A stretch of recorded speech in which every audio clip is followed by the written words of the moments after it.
कैसे हो आप सब लोग। तो आज गाइस हम सब पढ़ने वाले हैं द ल्यूसेंट सीरीज, या फिर आप बोल सकते हो एंशिएंट इंडिया का सबसे चर्चित topic, that is Gupta period. काफ़ी ज़्यादा चहल पहल है इस टॉपिक की, काफ़ी ज़्यादा ओके, क्योंकि ये अपनी एक मतलब काफ़ी ज़्यादा पकड़, दैट इज़ द आप बोल सकते हो लग दीजिए जो हमारा last topic, that is the golden as. Okay, काफ़ी ज़्यादा पकड़ रखता है अपने पूरे एंशिएंट इंडिया में, क्योंकि यहाँ से ना मतलब भारत के जो हमारे एंशिएंट इंडिया का एक स्तर है जो है वो बदल गया पूरी तरह से। एक झुकाव, एक ना लेवल ही वखरा हो गया।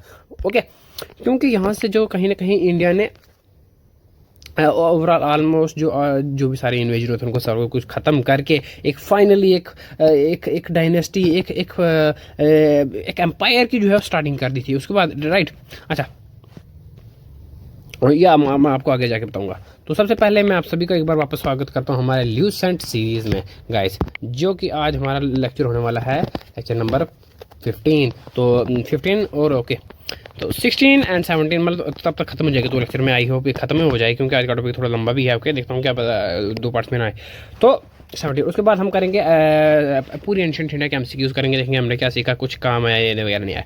होप सब कि आप सब जुड़े रहेंगे और आपको ये सीरीज़ पसंद आ रही होगी। ओके, तो चलते हैं अपना टॉपिक की ओर। आज हम टॉपिक क्या पढ़ने वाले हैं, तो काफ़ी ज़्यादा मैंने बोलना वापस important, that is Gupta period. बहुत बड़ी पकड़, गुप्ता पीरियड की बात सब ये करें तो मतलब इंटायरली मतलब ऑलमोस्ट इंडिया का जो पूरा वाला पार्ट था वो इसी के अंडर था। तो सोच कितना बड़ा पार्ट रहा होगा। ओके, तो गुप्ता पीरियड इसका टाइम पीरियड है 390 से लेकर 540 AD तक ना। आप देख सकते हो हमने BC से स्टार्ट किया था गाइस, 2500 उस टाइम पीरियड से स्टार्ट किया था, और अब हम फाइनली AD पे पहुंच गए। तो गुप्ता टाइम पीरियड का क्या टाइम पीरियड है 319 टू 540 AD। सेकंड, उसके बाद हम पढ़ेंगे उसके बाद कौन कौन आया, कौन कौन सा सबसे। देखो हमने अभी तक क्या पढ़ा कि जो पर्टिकुलर एक डायनेस्टी चलती है, राइट, अभी एक वंश चल रहा है। ओके, तो उस वंश के बाद जब जो प्रोमिनेंट लीडर्स हैं उसमें, ठीक, हम उनके बारे में पढ़ते हैं। उसके बाद जो बाद में लेटर आते हैं जो कि वीक होते हैं ऑब्वियसली, तो उसके बाद हमको लेटर बोलते हैं या फिर पोस्ट पढ़ते हैं, ठीक है। तो इस अगर हम बात करें गुप्ता पीरियड की ना, तो सबसे जो डोमिनियंट रूलर है, जो सबसे इंपॉर्टेंट है, वो ये हैं Chandragupta first, Chandragupta second, Samudragupta, Kumaragupta and Skandagupta. ना अगर हम बात करें चंद्रगुप्त की तो आपको कंफ्यूजन होगी, दैट इज ये कहीं मौर्य वाले तो नहीं। यस, मौर्य में भी चंद्रगुप्त है, ओके, बट उससे कंफ्यूज नहीं होना आपको। ये चंद्रगुप्त वाले हैं तो वो मौर्य वाला है। ओके, तो इन दोनों के बीच डिफरेंस करने के लिए इनके पर्टिकुलर जो वंश है वही हैं, बाकी उसके अलावा और कुछ है नहीं। आप ऐसे बोल सकते हो, नाम से नहीं पहचाना जा सकते। ओके, फर्स्ट और सेकंड है वो अलग बात है। उसके बाद हम पढ़ेंगे समुद्रगुप्त, कुमारगुप्त एंड स्कंदगुप्त। अच्छा, इनके बायोग्राफीज पढ़ेंगे, इनके टाइम पे क्या क्या काम हुआ वगैरह वगैरह, उतना ही पढ़ेंगे। उसके बाद हम जाएंगे एडमिनिस्ट्रेशन पे। गुप्ता टाइम पीरियड का एडमिनिस्ट्रेशन किस तरह से था, काफ़ी ज़्यादा मतलब काफ़ी ज़्यादा गुप्ता एडमिनिस्ट्रेशन और इकोनॉमी और ये बहुत ज़्यादा ट्रेंडिंग टॉपिक है गाइस, बहुत ज़्यादा ट्रेंडिंग टॉपिक है। MCQs में तो इतना मतलब आएगा नहीं, लेकिन आप बात थियोरेटिकली जब हम एग्जाम देते हैं तो बहुत ज़्यादा मतलब ट्रेंडिंग है एडमिनिस्ट्रेशन और इकोनॉमी गुप्ता पीरियड का, ठीक है। तो ये पढ़ेंगे, उसके बाद सोसाइटी भी पढ़ लेंगे बीच में, और कल्चर उसको रहने देंगे। ओके, और लास्ट में पढ़ेंगे गोल्डन एज की, क्यों गुप्ता पीरियड को गोल्डन एज कहा जाता है गाइस। तो होप सबके आप जो आज के टॉपिक हैं आपको पसंद आएंगे। तो चलते हैं अपने टॉपिक की ओर, that is Gupta period. Okay okay okay, so Gupta period सबसे पहले टाइम पीरियड वापस देख लेते हैं, 319 से लेकर 540 AD तक। ओके, तो अगर हम मतलब अगेन बात करते हैं 4th सेंचुरी की, तो 4th सेंचुरी में एक नई डायनेस्टी जो है अरोज हुई थी, क्योंकि हमने देखा कि जो लेटर मौर्यंस थे वो काफ़ी ज़्यादा वीक थे। उनके बाद पोस्ट मौर्यन और प्री गुप्ता में मैंने आपको बताया था फर्क उस टाइम पर। एक मिनट वापस एक बार, आई होप कन्फ्यूजन होगी, एक मिनट ना। अगर हम बात करें मौर्यन एम्पायर की, क्योंकि देखो स्टार्टिंग ही अंत है और अंत ही आरंभ है। सो अगर हम बात करें, 2 पॉइंट्स है ये, अगर मान लो गुप्ता पीरियड है और ये है मौर्यन पीरियड, तो मौर्यन पीरियड का जहां पर आगे एंड होगा वहीं से गुप्ता पीरियड की स्टार्टिंग हुई। सो दैट इज वाई अंत ही आरंभ है बोलते हैं। नाउ इस पॉइंट पे ओके, देखो यहाँ से अगर यहाँ पर मौर्यन एम्पायर डाउनफॉल हुआ है, ओके, और यहाँ से गुप्ता एम्पायर स्टार्ट हुआ, अगर लेट कर लो ये है लेट कर लो ये है 100 AD और ये है 150 AD। नाउ ये 50 साल का बीच वाला टाइम पीरियड है। ओके, समझ रहे हो, आई होप कि आप समझे होंगे। तो ये 50 साल का बीच का जो टाइम पीरियड है इसको बोलेंगे pre Mauryan, sorry post Mauryan and the pre Gupta period. Now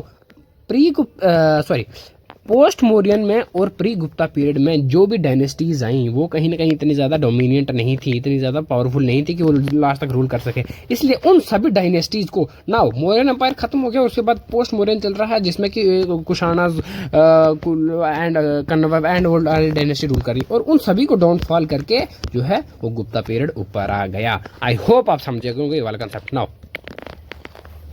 तो गुप्ता पीरियड की बात करें तो 200 साल तक रूल किया था। Okay, this period is referred the classical age और the golden age of ancient India. ना अब देखो यहाँ पर आता है एमसीक्यूज कि भाई golden age of ancient India that is the Gupta period. Okay, and was perhaps the most prosperous era in the Indian history. ये मतलब सबसे प्रॉस्पेरस एरा माना जाता है इंडियन हिस्ट्री में। ओके, कोई बात नहीं, इसमें नई बात नहीं है। आगे according to the epigraphic evidence, epigraphic evidences के अनुसार आधार पर the founder of dynasty was person name Gupta.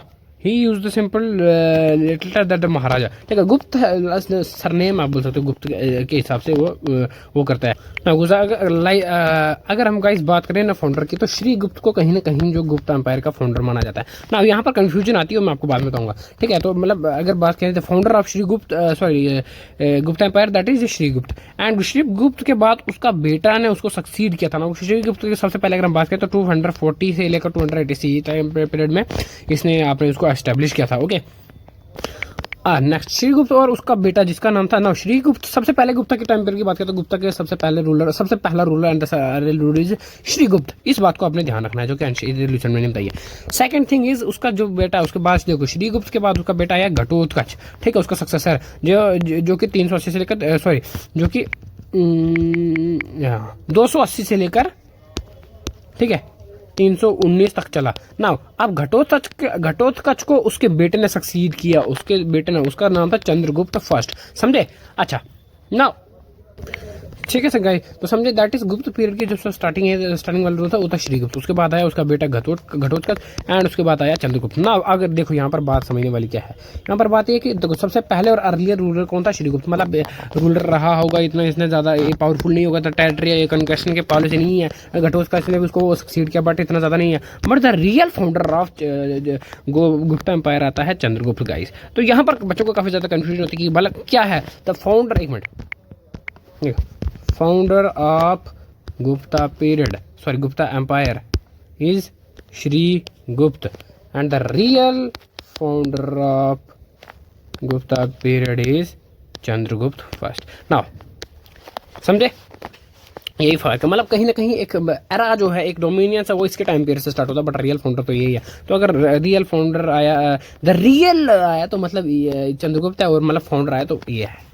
ठीक है, द फर्स्ट आया, अर्लियर आया, द फाउंडर आया, तो आप सीधे सीधे श्रीगुप्त को भी टिक सकते हो। ओके, एंड ये महाराजा का टाइटल भी यूज करते थे गाइस। अगर हम बात करें गुप्ता एज की तो एक बार इसकी क्रोनोलॉजी देख लेते हैं रूलर्स की। तो सबसे पहले देखो मैंने बताया रियल, ये रियल टाइम से बता रहे हैं। ओके, श्रीगुप्त और घटोत्कच के इसमें नाम नहीं है।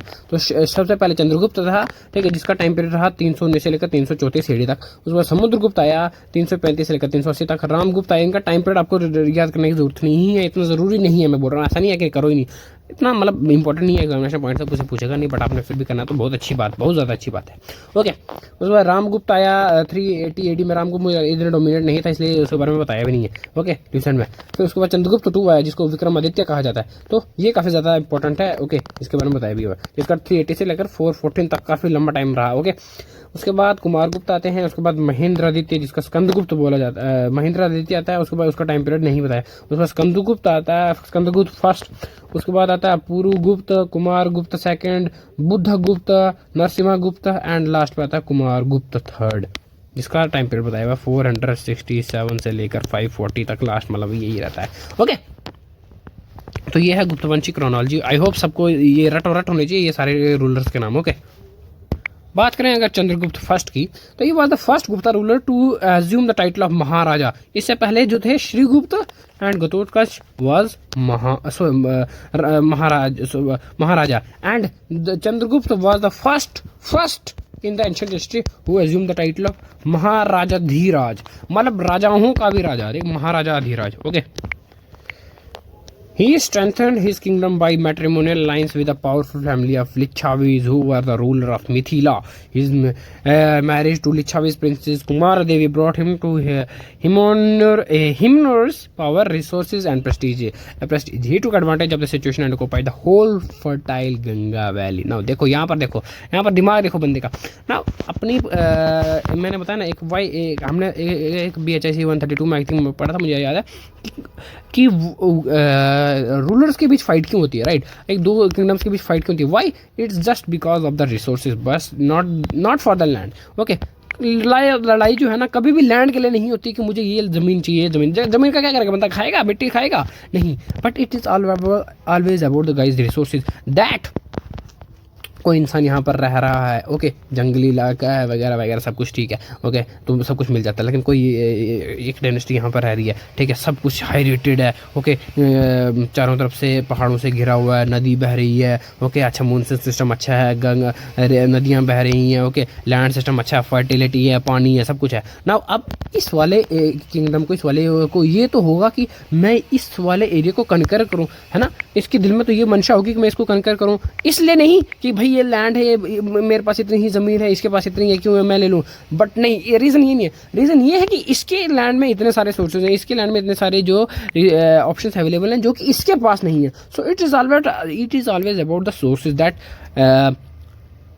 जो हमारी ग्रीड है, जो हमारी भूख है कि हमको ज़्यादा से ज़्यादा अच्छे सोर्सेज मिल सकें. ओके, तो आई होप समझ गए होंगे कि इट इज़ जो हमेशा लड़ाई होती है लैंड के पीछे नहीं होती. It is always about the resources. ठीक है. ओके, तो मैं यहाँ पे बता रहा था, अच्छा सॉरी, चंद्रगुप्त के बारे में बता रहा था. तो चंद्रगुप्त ने अपना एरिया को और बढ़ाने के लिए फाइट वगैरह, पॉलिसी वगैरह, ऑफ कन्क्वेशन तो करता ही था. बट कहीं अगर हार गया, कहीं ज़्यादा बड़े टाइम से लड़ाई चल रही है, सो वो यहाँ पर क्या लगा देते थे? वो लगा देते थे पॉलिसी ऑफ मैट्रिमोनियल अलाइंस. ना what is this policy of, मतलब शादी कर लेना. ओके, अगर एक और दो किंगडम में, मतलब कहीं ना कहीं किंगडम में प्रिंस और प्रिंसेस तो होते ही होंगे, तो उन दोनों की शादी करवा दी. ठीक है, तो मतलब मैक्सिमम जो राजा होते थे वो अपने अपोजिट, जो अपने शत्रु होते थे, अपने बेटे के उसके साथ शादी करवा देते थे. ठीक है, अब ना यहाँ पर एक किंग है, पर्टिकुलर एम्पायर है, और यहाँ पर एक एम्पायर है. इन दोनों के बीच कॉन्स्टेंटली फाइट चल रही है. एक टाइम आता है, एक थक हार जाते हैं. ओके, और उसके बाद यहाँ का जो प्रिंस है, वो यहाँ का जो एम्पायर जो थोड़ा सा डोमिनेट है, वो बोलता है कि ठीक है, आपको यहाँ पर रूल करना कर लो. ओके, तो ये अपने बेटे की शादी इसके साथ करवा देता है, और ये अपनी बेटे की शादी, मतलब ये अपने बच्चों की शादी दूसरे के साथ करवा देते हैं. नाउ अब ये वाला एम्पायर है, इसने अपनी बेटी की शादी इसके साथ करवाई है, तो ऑब्वियसली दहेज में तो कुछ ना कुछ दे देगा. उस टाइम के राजा महाराजा जी, आपने शान और शौकत बढ़ाई रखनी है, इसलिए पूरा एक गाँव, एक प्रोविंस, पूरा ठीक है, एक एम्पायर दे देते हैं अपनी बेटी को, अपनी बेटियों को दहेज में. सो दैट इज़ वाई इस तरह से भी एक पॉलिसी ऑफ मैट्रिमोनियल शादी करके मतलब अपनी टेरिटरी बढ़ाई जाती है. ओके, सो मैं आपको बता रहा था ये. तो इसी तरह से उसने गंगटिक वैली तक पूरा चंद्रगुप्त ने कब्जा कर लिया था. ठीक है, जो कि पहले 6 के अंडर थी, बाद में उसको में से जो कुमार देवी उसके दहेज में उसको मिल गया था. अच्छा, now he started and Gupta era 319 से लेकर 28 मतलब 21 साल चला. ओके, आगे बढ़ते हैं. Chandragupta first was able to establish his authority over Magadh. ठीक है, मतलब मगध को उसने पूरा कंट्रोल कर लिया था. प्राग्या एंड सकेता, original type of golden coins, that is dinars. Chandragupta and first Kumar. अच्छा, तो चंद्रगुप्त ने मतलब इतने टेरिटरी को कनकर तो कर लिया था, but original type of gold coins की जब हम बात करें, जिसको दिनारास बोलते हैं, तो चंद्रगुप्त फर्स्ट और कुमार देवी कि उस पर पोर्ट्रेट्स बनने होते थे, फोटोज बने होते थे गाइस. मतलब फोटो ऐसा नहीं है, मतलब इमेज बनी होती थी. ठीक है, एक नक्काशी करके. ओके, आगे बढ़ते हैं हम. तो बात करें जब हम समुद्रगुप्त की, जिसका टाइम पीरियड है 335 से लेकर 380 AD तक, है ना. तो Samudragupta was the greatest king of Gupta dynasty. Now after Chandragupta he was the greatest. Now अब इसका इतना बोलबाला है, हम आगे जाके पढ़ेंगे. He is also known as the Napoleon of India. Now Napoleon का हमको पता कि कितना ज़्यादा खतरनाक रूलर था, कितना ज़्यादा डोमिनेट था. ओके, सो मतलब चंद्रगुप्त को उसके साथ कंपेयर किया गया है, तो आप खुद सोच सकते हो. Okay, the most detail and the authentic record of his reign is preserved in the Prayag Prashasti Allahabad pillar inscription composed by his court poet Harichandra. Now यहाँ पर बात किया समुद्रगुप्त के बारे में. हमको सबसे ज़्यादा जानने के लिए उसके जो रिकॉर्ड्स कहाँ मिलते हैं, कहाँ पर मिलते हैं? प्राग प्रशस्ति या फिर Allahabad pillar of inscription. Allahabad pillar of inscription guys, इसको याद रखेंगे. ओके, और जो किसने बनाया था, जो किसने लिखा था, उसके कोर्ट का जो पोइट था, कवि था, कौन था? हरिसेना, उसने बनाया था. देखो यहाँ से 3 क्वेश्चन बनते हैं. ओके, MCQ के, इसको ध्यान रखना. आगे चलते हैं। मगर अकॉर्डिंग टू प्राग प्रशस्ति ये वाज अ ग्रेट कनकर। आप देखो इसके पोएट के पोएट ने लिखे तो ये भी माना जा सकता है कि कहीं ना कहीं उसने झूठ बोल रहा, क्योंकि पोएट जो अपने उसको मक्खन लगाने के लिए मतलब बढ़ावा चढ़ावा ही करेगा, वो हर इंसान अपनी जीत सी अपनी विक्ट्री जिताएगा। ओके, तो ये मेरा पॉइंट ऑफ व्यू है। In the getting valley the central value and central India, Samudragupta annexed the territories of defeated monarchs, but in South India he remained content with the victories alone and did not annex the territories of vanished Kakul। ना अगर हम बात करें central India की तो उसने ज़्यादा हारे वगैरह रूल्स उनकी टेरिटरी अनेक्स कर ली थी, बट जो साउथ में उसने ऐसा नहीं किया था। I don't know why. Okay okay okay okay. और next, Samudragupta military campaign justify description of him as Indian Napoleon by V S. Smith. ना अगर हम बात करें सॉरी एक मिनट, अच्छा, नेपोलियन ऑफ इंडिया की अगर हम बात करें तो वो होता है Samudragupta. Now by whom this title is given to him, that is V A. Smith. Okay guys, the reference to his domination over Java, Sumatra, Malaya island, जो कि आप मलेशिया बोल सकते हो, ठीक है, in the sea shows that he had navy. ठीक है, तो ये कहा जाता है कि मतलब इसके पास भी नेवी थी। ओके, चोलों के बाद मतलब चोलों साउथ में थे, लेकिन इसके पास जो नॉर्थ का रीजन सेंट्रल का था, इसके पास भी नेवी थी, ये कहा जाता है। क्योंकि मतलब इसने यहाँ देखो, अगर हम रफली मैप ड्रॉ करते हैं इंडिया का, तो यहाँ पर सारे ये आइलैंड्स वगैरह आते हैं। ठीक है, तो मतलब इसका यहाँ तक भी प्रचार था, काफ़ी ज़्यादा ट्रेड वगैरह में भी विश्वास रखता था ये, इसके डब्बे बड़ा ट्रेड होता था। ओके, तो मतलब काफ़ी ज़्यादा इन एरिया को भी इनसे ऑक्यूपाई किया था, मतलब इतना सर को। सो काफ़ी ज़्यादा मतलब नेवी माना जाता है, क्योंकि बस नेवी होगी तभी जाएगा ना। Okay, next, his greatest achievement was the political unification of the most of Indian और आर्यावर्ता इनटू अ फॉर्मिडेबल पावर। ना इतने सारे एरिया को अंपायर कनकर किया है, तो हर जगह पे तो खुद जाएगा नहीं। फिर ये मतलब देखो, महाराजा धीराज सेंटर में है, उसके बाद ये सारे किंग है। तो ये सारी कड़ियाँ हैं जो इसकी वजह से जुड़ी हैं बाई पॉलिटिकली, है ना, समझ गए। टाइटल्स की अगर हम बात करें तो कविराज द किंग ऑफ पोइट्स कहा जाता है, क्योंकि ये खुद भी कवि था। ठीक है, परम भागवत नालंदा कॉपर प्लेट जो कि ओके, तो Ashvamedha whose might was demonstrated by the horse sacrifice, अश्वमेध यज्ञ, ठीक है, जिसको हम बोलते हैं कोइन।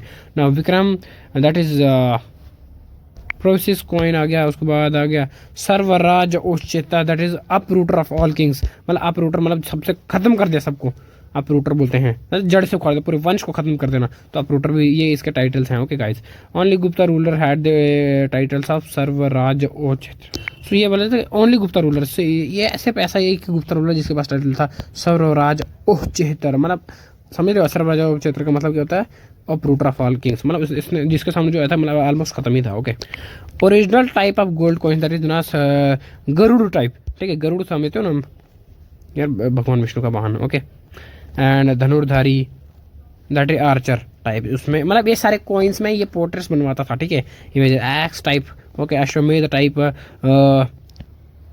या ग्रहणा type that is tiger killing type, जिसमें वहाँ पे दर्शाया गया कि वो शेर को मार रहा है। ठीक है, अपनी बड़ाई कर रहा है ना।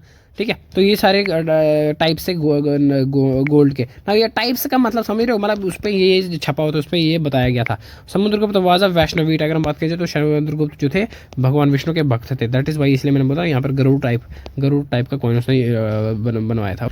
ओके, तो ये तो समुद्रगुप्त काफ़ी ज़्यादा पावरफुल थे। नेक्स्ट अगर हम बात करें चंद्रगुप्त सेकंड की, सॉरी ये तो समुद्रगुप्त, अब चंद्रगुप्त सेकंड के जिसको विक्रमादित्य कहा जाता है, तो जिनका टाइम पीरियड नोट करेंगे 380 से लेकर 414 AD तक। ओके, ना अगर हम आगे चलें, according to Devi Chandragupta that is Vishakha Datta, Samudragupta was succeeded by Ramagupta.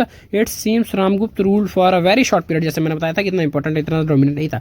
ये was the only Gupta ruler to issue copper coin. तो ओके, तो ये सिर्फ ऐसा रूलर था जिसने कॉपर कॉइन इशू किया था। Ramgupta coward and important king agree to surrender his queen Dhruva Devi to Saka inverter. Now यहाँ पर देखो बात की गई, जो रामगुप्त है उसको काफ़ी ज़्यादा कायर बताया गया है उस टाइम के लेखकों द्वारा, इतिहासकार द्वारा, क्योंकि उसने क्या किया था, एक मिनट, हाँ, साका रूलर के खिलाफ उसने अपनी वाइफ जो रानी थी ध्रुव देवी को सरेंडर कर लिया था, मतलब उठा के ले गए तो कुछ कर नहीं पाया, मतलब ऐसा कुछ हो सकता है। Okay, but the Prince Chandragupta second, जो उसका छोटा भाई था Chandragupta second, younger brother of king, resolved to go to enemy's camp in the of kings with the view of kill the hated enemy. Chandragupta second succeeded in killing. वाह वाह वाह, beautiful.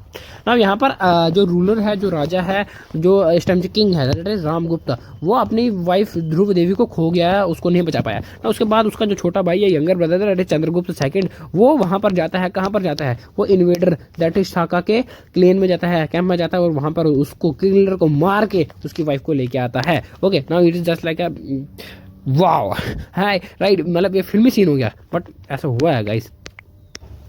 Chandragupta II also succeeded in killing Ramgupta and was not only seized his kingdom but also married his widow. वाह वाह। ना अब देखो यहाँ पर क्या हुआ, चंद्रगुप्त सेकंड ने यहाँ पर एक मतलब तो यहाँ पर एक मैंने वीडियो देखी थी, वहाँ पर अब जो सर ने बताया था कि न्यूटन का फोर्थ लॉ क्या बोलता है। न्यूटन का फोर्थ लॉ बोलता है, एक्चुअली थर्ड लॉ, ये सुनने ऐसा एग्जांपल देने की मोटिवेशन वीडियो थी, वहाँ पर बताया था कि न्यूटन का फोर्थ लॉ बोलता है अगर आप स्ट्रांग नहीं हो, पावरफुल नहीं हो, ठीक है, चतुर चालाक नहीं हो, तो आप सर्वाइव नहीं कर सकते। You can't survive. This is the fourth law of Newton guys, याद रखना अपनी लाइफ में।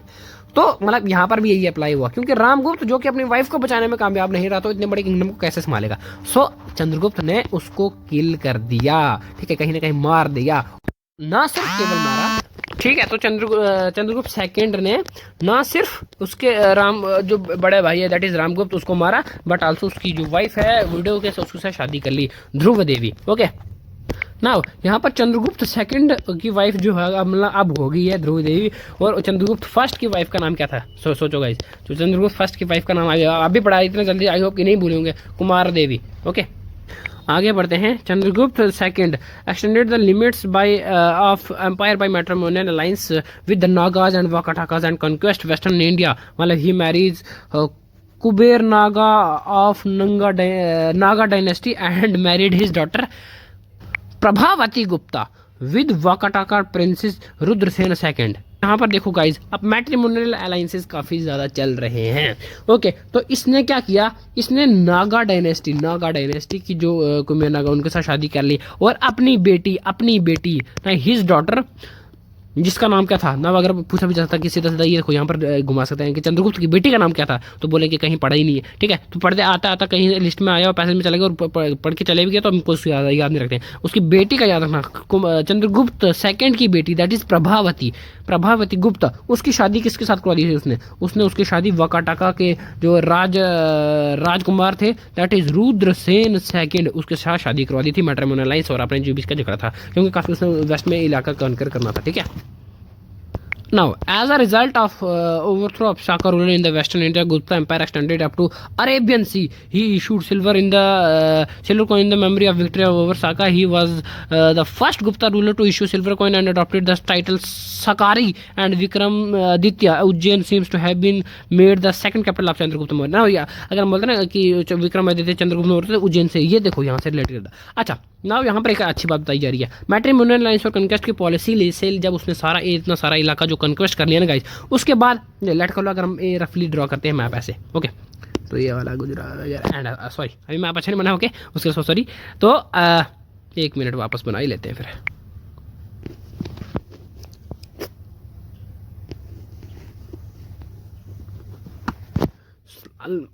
एक मिनट यार, क्या करूं मैं अब।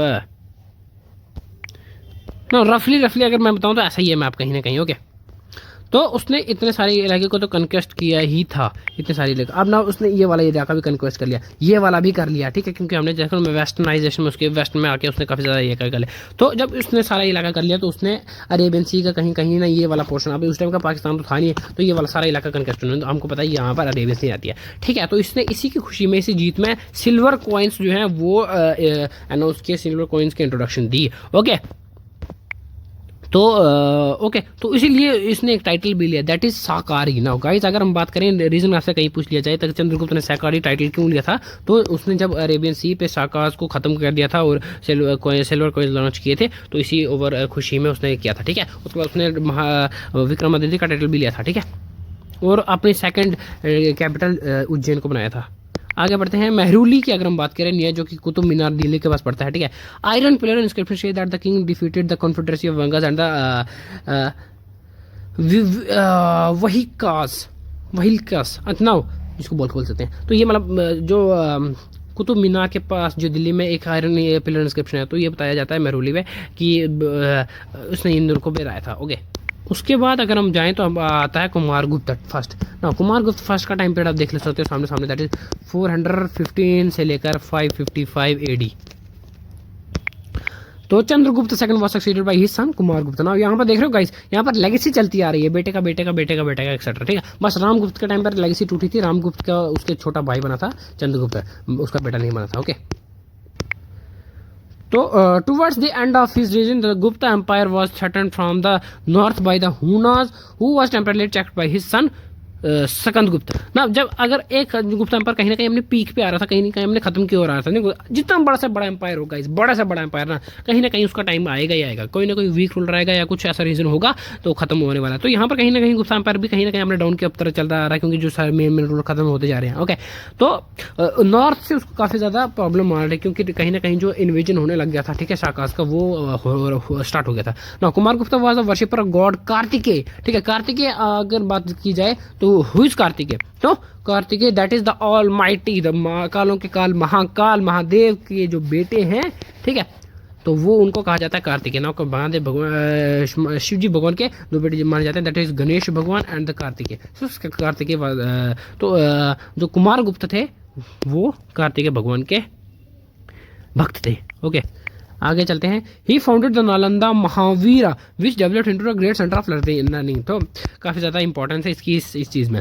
नाउ टाइटल्स अगर बात करें जाए तो इसने कौन से लेते हैं? महेंद्र आदित्य, ओके, महेंद्र सिंह एंड अश्वमेध महेंद्र। इसमें कोई बड़ी बात नहीं, नॉर्मल है। अच्छा, ओरिजिनल टाइप ऑफ गोल्ड कौन सा? अगर इसके टाइम पीरियड तो बात करेंगे तो वो खाद गधरी टाइप, गरोही टाइप, गरोही सिन्न निहिता टाइप, कनाग्निहिता, राइनोसोर्स स्लेयर, मतलब कनाग्निहिता मतलब जो राइनोसोर्स था उसको मारा था इसने कहीं पर, ठीक है। एंड कार्तिकेय टाइप, क्योंकि भगवान कार्तिकेय का वर्शिपर था। ओके गाइस, कुमारगुप्त के बारे में इतना ही था ना। उसके बेटे दैट इज स्कंदगुप्त के बारे में पढ़ते हैं। तो 455 से लेकर 467 एडी तक जो है इसका टाइम पीरियड माना जाता है। तो अगर हम बात करें स्कंदगुप्त की, the last great ruler of Gupta dynasty, देखो ये देख रहे हो ना, देखो फर्स्ट या फिर अब the real founder of Gupta is Chandragupta first. The last या फिर आप बोल सकते हो द लास्ट ग्रेट रूलर, ना लास्ट नहीं है, लास्ट ग्रेट रूलर है, जो डोमिनेंट रूलर्स में, खतरनाक रूलर्स में, जितना हमने एक्सपैंड किया, जिसके पास पावर थी, उन रूलरों की लिस्ट में लास्ट गुप्ता पीरियड आता है, लास्ट एम्पायर आता है गुप्ताओं का, लास्ट गुप्ता रूलर आता है स्कंदगुप्त। गाइस आई होप समझे होंगे। Now during his reign Gupta empire was invaded by Hunas. इसके टाइम पीरियड में जो हुनास थे उन्होंने कहीं ना कहीं इन्वेड करना स्टार्ट कर दिया था। Okay, he succeeded in defeating Huns, okay, उनको हराने में सक्सीड हो गया था, सफल हो गया था। Success in the repelling of Hunas seems to have been celebrated by the assumption of title Vikramaditya, that is Bhitari pillar inscription. जो पिलर इंस्क्रिप्शन में ये बताया जाता है कि उसने भी हुनास को हराया था, उसने कहीं ना कहीं का टाइटल लिया था। Now the continuous attack of the Hunas weakened the empire and adversely affected its economy. The gold coinage of Skandagupta barely testimony of. अच्छा, तो यहाँ पर एक बताया गया है कि कहीं ना कहीं कंटिन्यूसली अटैक होने लग गया, ठीक है। अब मैंने बताया ये बात आ गई ममीज की टाइप की बात होगी, ठीक है। या फिर आप बात कर सकते हो ना कि एक टाइम पे जब एक पीरियड रहता है तो यहाँ से इन्वेजन होता है, फिर यहाँ से एक सारे दुश्मन मिल जाते हैं, तो मतलब कहीं ना कहीं से हर अटैक होना स्टार्ट हो गया और कहीं ना कहीं जो है वो एम्पायर डाउनफॉल हो गया। क्यों? क्योंकि एक हर एक आप बोलते हो ना, एक देश की बैकबोन उसकी इकोनॉमी होती है, तो इतना वार लड़ के इतना सब कुछ इन्वेस्ट करके कहीं ना कहीं उसकी इकोनॉमी जो है डाउन होती जा रही थी, खत्म होती जा रही थी। जो कि इसके जो कॉइन एज थी, जो गोल्ड कॉइन्स थे, वो उसमें दर्शाया जाता, क्योंकि उसकी जो कहीं ना कहीं वैल्यू है वो गिरती जा रही थी। गाइस नाउ आगे बढ़ते हैं। Decline of empire begin soon after his death. Now मैंने बताया ना कि he was the last ruler. Now यहाँ पे देखो ना, he was the last great ruler of Gupta dynasty, मतलब इसके टाइम पीरियड के बाद जो कहीं ना कहीं जो गुप्ता एम्पायर की जो उल्टी गिनती है वो स्टार्ट हो गई है। तो यहाँ पर बताया गया कि इसके डेथ के बाद ही जो है गुप्ता एम्पायर का जो डिक्लाइन का जो पीरियड है, जो स्टार्ट है, वो स्टार्ट हो गया। नाउ टाइटल्स की अगर बात करी जाए तो विक्रमादित्य एंड कर्मादित्य इसको कहा जाता है, जो कि कॉइन्स पे मिलता है। और उसके परम भागवत जो कि कॉइन्स पे मिल जाता है। ओके, उसके बाद शार्कोपामा जो कि कुहाम पिलर इंस्क्रिप्शन में मिलता है। देवराज जो कि आर्य मंजूश्री मूला कल्पा एक्सेट्रा उस पर मिलता है। ओके, तो एक्चुअली नोटेड एरिया में, ठीक है, हाईलाइटेड पोस्ट में हुनास के बारे में था, तो मैं वो भी बता देता हूँ गाइस आपको। तो आज का वीडियो थोड़ा सा लंबा होने वाला है गाइस, आई होप कि आप कंटिन्यू करते रहेंगे, इंटरेस्ट आ रहा है। ओके, तो हुनाज जिनका टाइम पीरियड है 500 से लेकर 530, Hunas were primitive pastoralist owning herds of cattle and the horse but knowing nothing of agriculture. So मतलब हुना जो थे वो कहीं ना कहीं एक पेस्टोलिस्ट होते थे। पेस्टोलिस्ट समझते मतलब एक जगह से वहाँ, एक वहाँ से वहाँ, आज यहाँ पर घास है तो यहाँ आगे अपने भेड़ बकरियों घोड़ों के साथ यहाँ पर ख़त्म हो गया तो यहाँ पर चले गए, यहाँ पर ख़त्म हो तो यहाँ पर, जो कि एग्रीकल्चर के बारे में ज़्यादा कुछ नहीं जानते थे। ओके, तो nomad in the step in the search of pastures and the water, मतलब यहाँ वहाँ घूमते रहते थे किस में, पानी और चरगाहे की खोज में है guys. Now water from the oaks and the white the white hoon came from Afghanistan, destroyed the local power and establishing themselves there, began to pour into India in 458 AD. However, Skandagupta, who was at the time ruling in the northern India, checkmate them effectively. Now यहाँ पर बात की जाए तो उनकी तो अफगानिस्तान से कहीं ना कहीं बिलोंग रखते थे। ओके, यहाँ पर आए जो कि लोकल एडमिनिस्ट्रेशन थे, लोकल रूलर्स थे जो कि इतने पावरफुल नहीं थे, बड़ा बड़ा एम्पायर नहीं था, उनको पूरी तरह से डिस्ट्रॉय कर दिया, खत्म कर दिया, कुचल दिया। ओके, और इंडिया में जब वो आए थे 458 एडी करने पे कहीं ना कहीं इन्होंने इन्वेस्ट करना स्टार्ट कर दिया था। ओके, तो वहाँ पर नॉर्थ में उस टाइम कौन पेड़ था, कौन रूलर था जो इंडिया का उस टाइम जो है नॉर्थ पे रूल कर रहा था, वो थे स्कंदगुप्त। तो उन्होंने काफ़ी अच्छी तरीके से उनको हरा दिया था, चकमा दे दी थी। Okay, whenever the Gupta Empire's resistance collapsed, the Huns occupied areas up to the Indian and Malwa। अच्छा नो, यहाँ देखो, यहाँ पर एक ये बोलते हैं ना, हिस्ट्री रिपीट्स इटसेल्फ।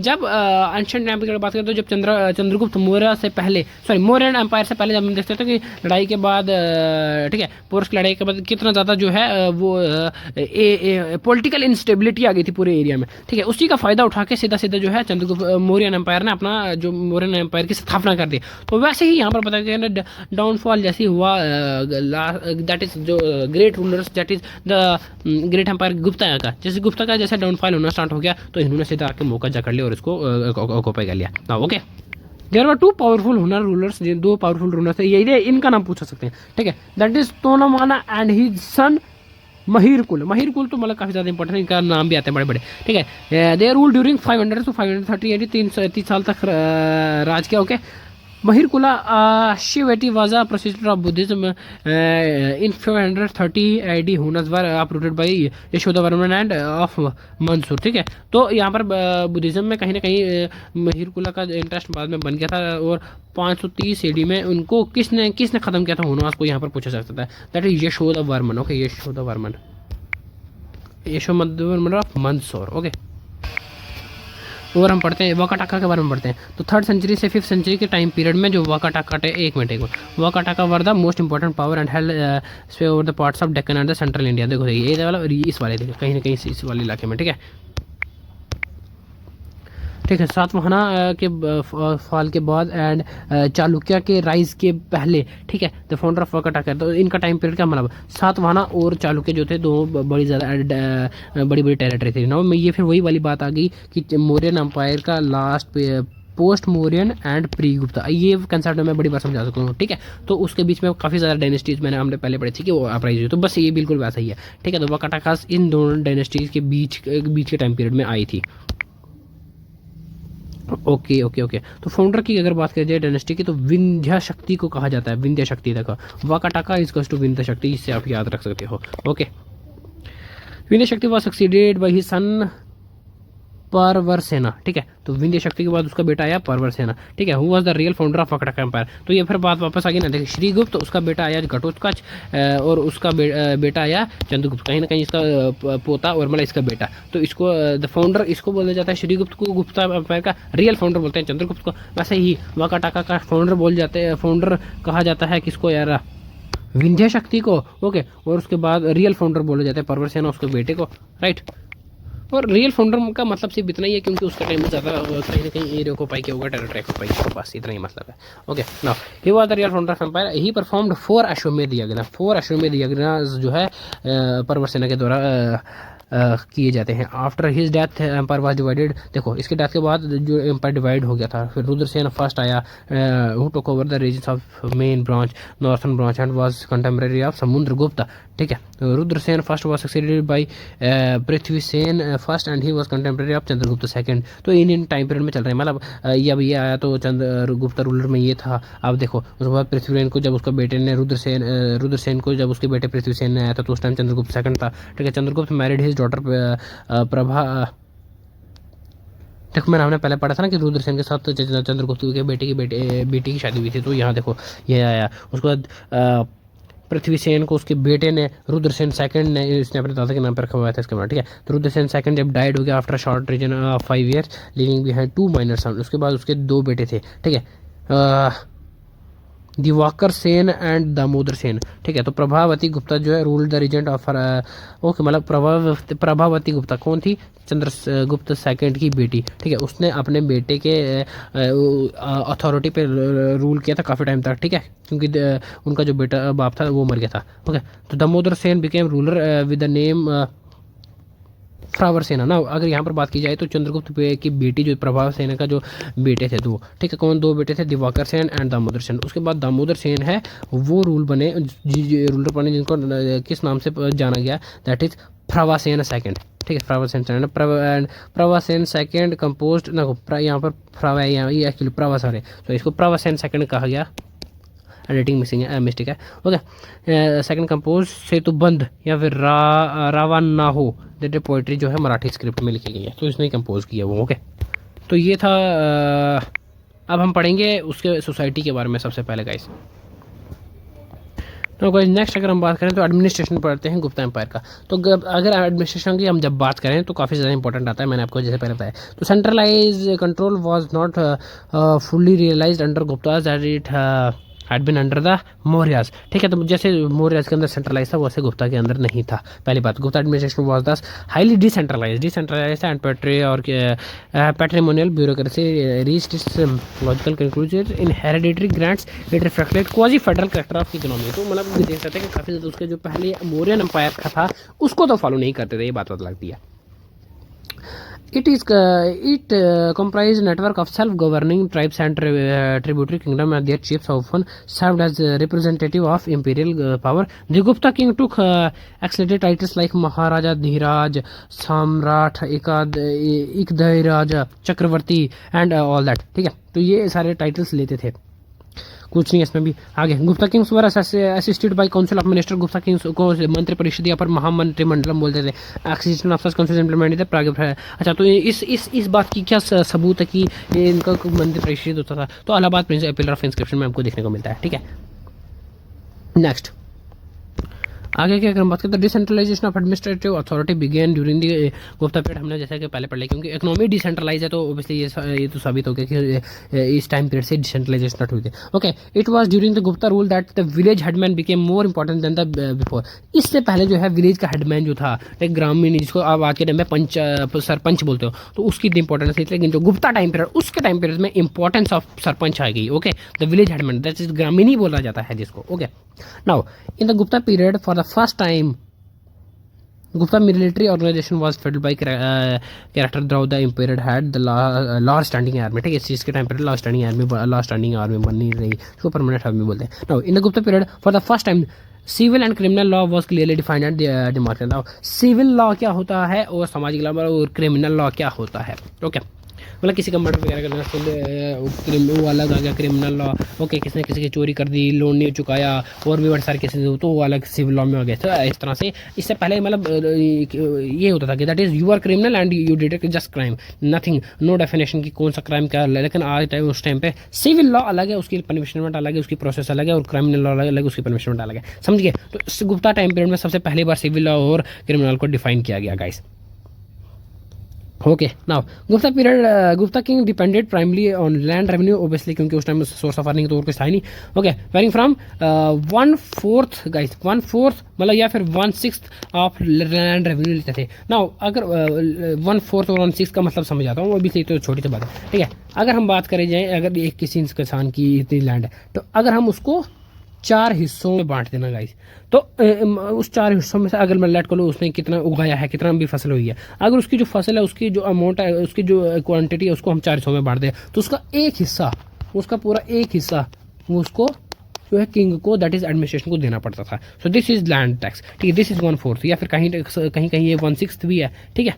क्योंकि लैंड टैक्स आप देखना हम जगह जगह पर पढ़ेंगे तो काफ़ी ज़्यादा लैंड टैक्स इम्पोज किए हुए हैं, तो इसलिए आगे बढ़ते हैं। In Gupta period whenever it passes through the countryside the tax was senabhakta, समझ गए होंगे, मतलब कंट्री साइड से जब कोई पास करे जाए तो उसको सेना भक्त का टेस्ट लगता था, और इसमें कुछ नहीं है। The villages were also subjected to the force labour called vishti for serving royal army and officials.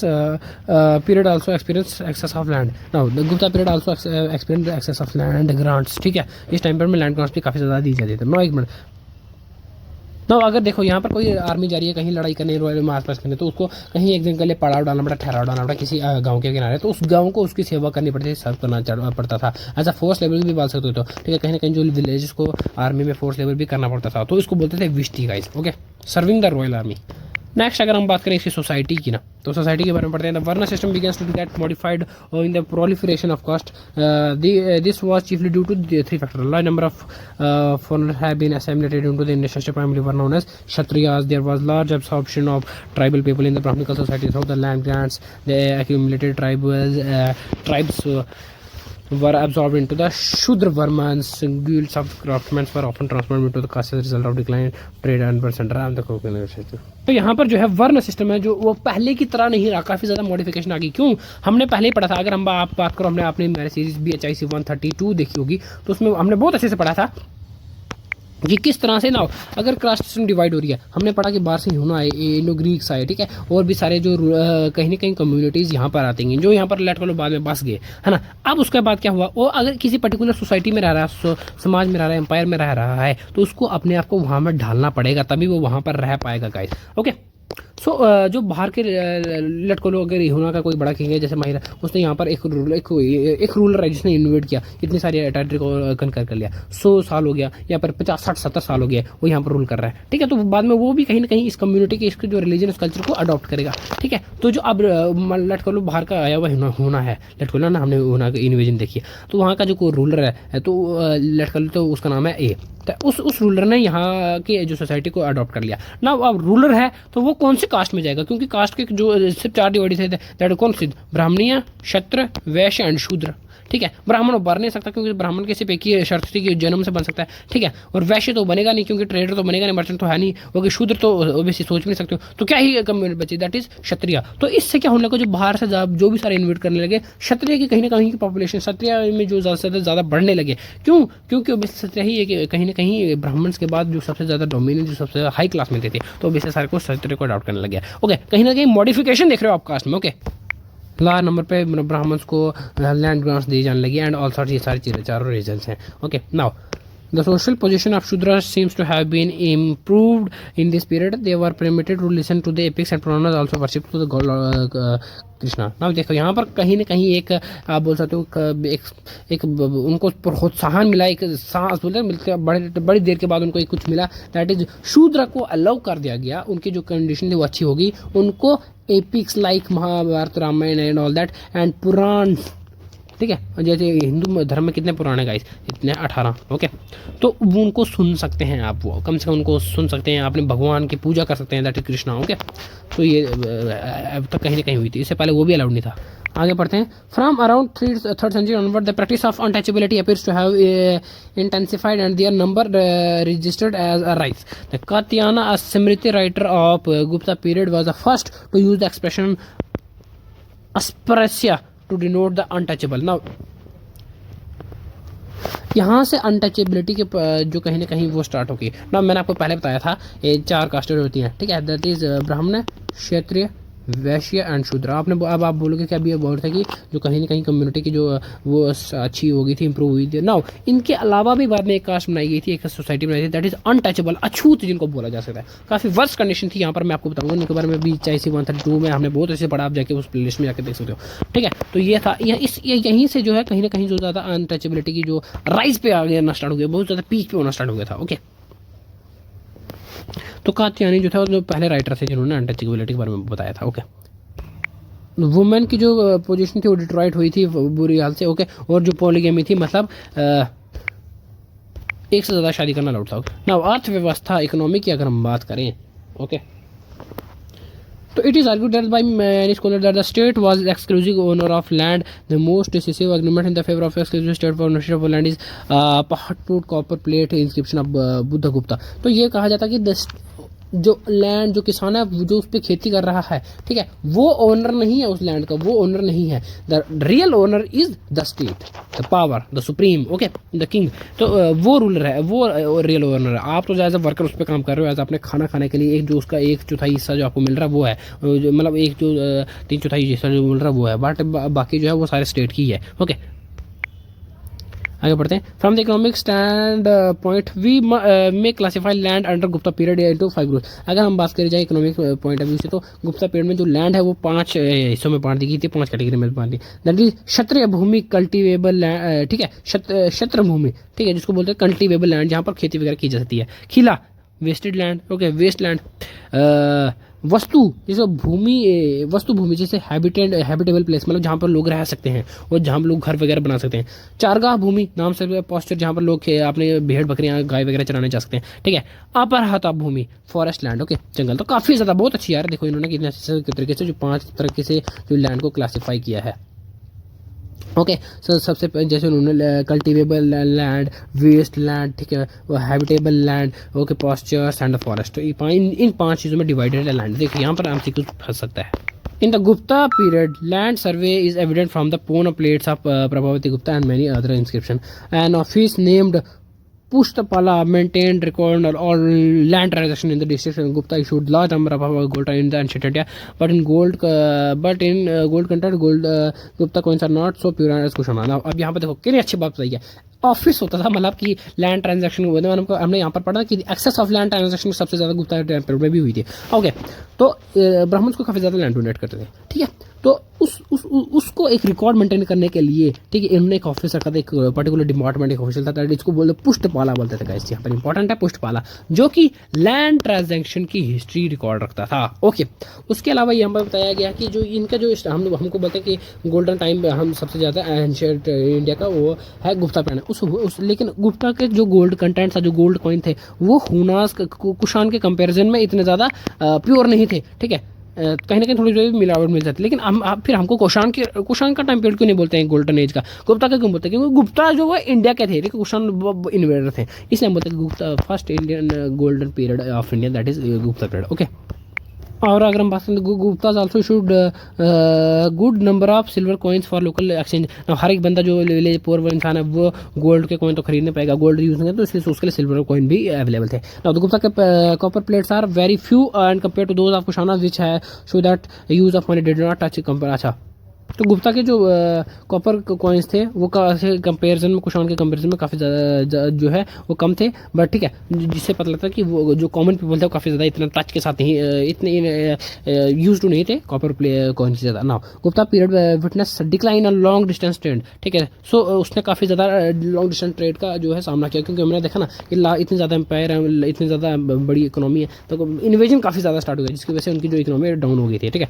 Trade with Roman empire declined after 3rd century, ठीक है, रोमन्स के साथ इनका कॉन्टैक्ट है, सोच सकते हो। Okay, in Indian merchant begin to rarely more heavily on the South East Asia trade, ठीक है। साउथ ईस्ट एशिया में भी कहीं कहीं का जो ट्रेड है वो यहाँ पर चलता था। The ports of east coast Tamralipti Ghantasala and Kadura handled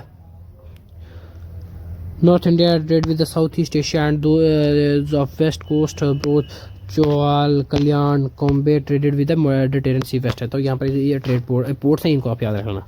ना गाइस, एक बार अगर मैं आपको यहाँ पे बताऊँ तो इसके एक बार जो इसके टैक्स तो आपने देख लिया, लेकिन मैं एक बार वापस इसके जो टैक्स है वो एक बताता हूँ।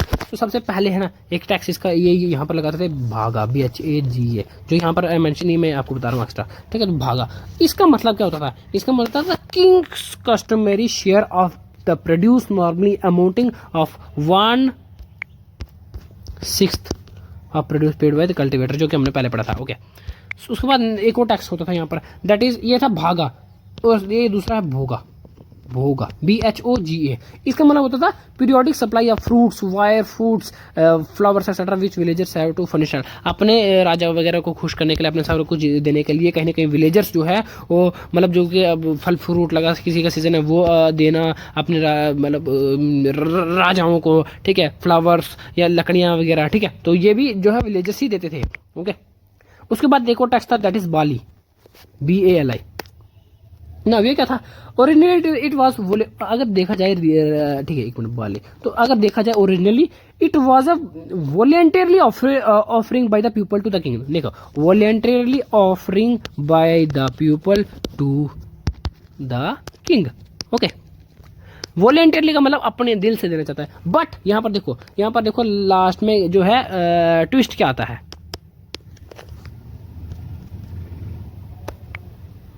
सो लास्ट में यहाँ पर ट्विस्ट क्या आ रहा है गाइस, नाउ